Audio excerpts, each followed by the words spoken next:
Hrvatski narode, Hrvatice i Hrvati, dragi moji prijatelji, pravašice i pravaši, prvo pogledajte ovaj prilog od jučer sa Dana državnosti u Zagrebu.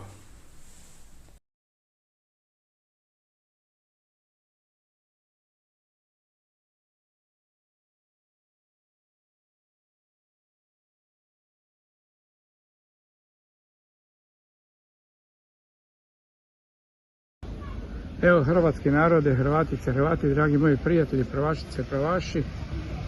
Evo kazne za parkiranje, upravo zato što nemaju ljudi gdje parkirati danas na Dan državnosti i došli su na Jarunu, došli su po nalogu Tomaševića i stavljaju 100 eura, kažu, 100 eura.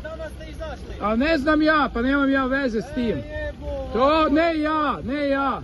To ljudi, pa sramota, da, Tomašević je poslao da kazne naplaćuju. No, da. Evo ga, vidjeli ste, kazne po 100 eura je grad Tomašević poslao gradsku službu, znači za parkiranje, da se naplati. Jer ljudi nemaju gdje parkirati i došli su na Jarun. Evo, pogledajte. Evo, vidjeli ste, uspio sam snimiti, znači, kako su komunalni redari grada Zagreba jučer na Dan državnosti haračili oko Jaruna i kažnjavali su sve one koji su dolazili na proslavu Dana državnosti i vidjeti što sve ima danas od otpreme Hrvatska vojska.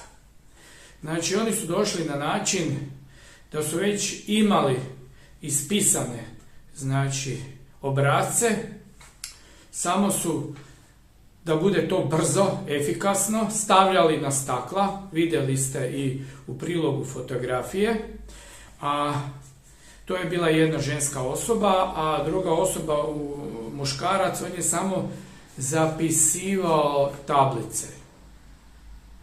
I onda u jednom momentu skoro su bili čak i napadnuti, čovjek ih je svojim glasom napao, oni su pobjegli u auto i pobjegli su čak sa svojim autom.